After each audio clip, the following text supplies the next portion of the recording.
नमस्कार, मैं हूं Amod Shrivastava. Amazing thought, amazing message, amazing information की दिशा में आज एक कदम और आगे।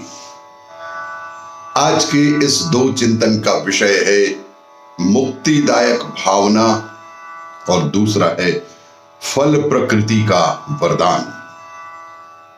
आपको ये मेरा वीडियो अच्छा लगे तो लाइक करें, शेयर करें और लाल बटन दबाकर सब्सक्राइब अवश्य करें।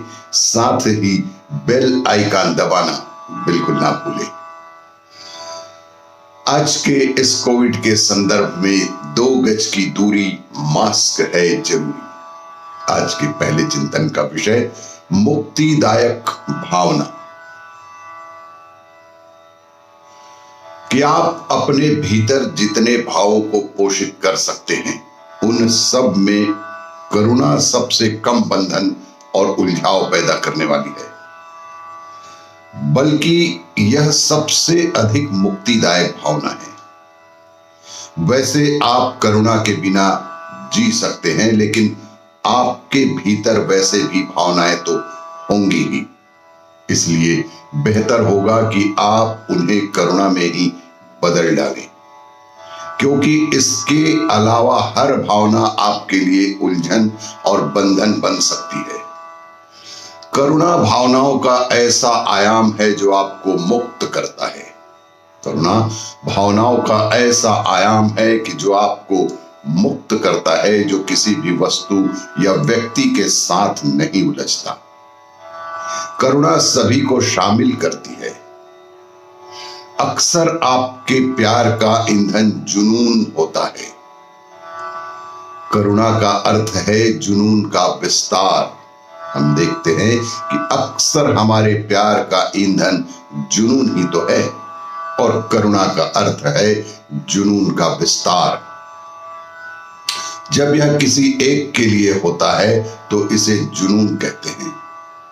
जब यह सबको अपने में शामिल कर लेता है तो इसे ही करुणा कहते हैं। प्रेम अक्सर किसी एक के लिए होता है। यह सुंदर हो सकता है, पर यह किसी खास के लिए होता है। अगर 2 प्रेमी एक साथ बैठे हों तो सारी दुनिया से कट ही जाते हैं। प्रेम आरंभ में एक तरह की पसंद के साथ शुरू होता है, इसीलिए यह किसी वस्तु या व्यक्ति पर निर्भर होता है। दूसरे शब्दों में भाव सीमित हो जाते हैं। जिसे आप प्रेम करते हैं, अगर वह अच्छा है, केवल तभी आप उसे प्रेम कर सकते हैं। अगर वह आपको बुरा लगने लगता है तो आप उससे प्रेम बिल्कुल नहीं कर सकते। इसीलिए सदैव ही मन में करुणा भाव रखें। यही करुणा भाव मुक्तिदायक भावना है। आज की इस दूसरे चिंतन का विषय फल प्रकृति का वरदान। आदम ने भी शुरुआत फल से ही की थी। तो फल एक ऐसी चीज है जिसे प्रकृति ने भोजन के रूप में ही बनाया है। आम में गुठली महत्वपूर्ण भाग है। उसका गूदा और छिलका तो पशु पक्षियों को आकर्षित करने के लिए है, जिससे वे फल खाएं और उसके बीज को कहीं दूर तक पहुंचा दें। हर ऋतु में कई प्रकार के फल मिलते हैं। यह एक आश्चर्यजनक बात है कि जिस प्रकार के फल एक विशेष ऋतु में प्रकृति हमें देती है, वही उस समय हमारे शरीर के लिए बेहद आवश्यक और अच्छे होते हैं, लाभदायक होते हैं, प्राकृतिक तौर पर फायदेमंद होते हैं। इस पर बहुत सारा अध्ययन किया गया है कि कैसे उन ऋतुओं के लिए, जब ठंड होती है, गर्मी होती है, जब हवा में नमी बहुत ज्यादा होती है, तो कैसे सही प्रकार के फल जमीन से उगते हैं जो उस ऋतु के लिए उपयोगी होते हैं। लेकिन अगर आप वो फल खा रहे हैं जो न्यूजीलैंड से आ रहे हैं, तो यह एक अलग बात है।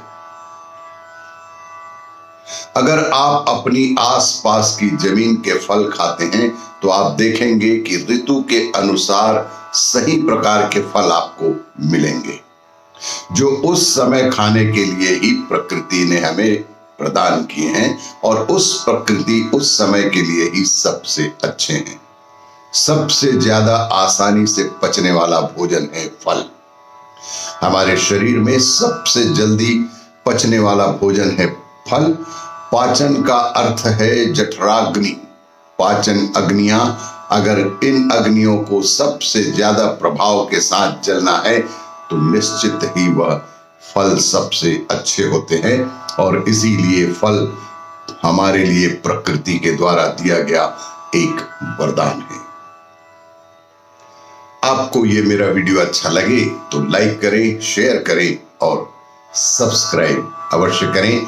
धन्यवाद।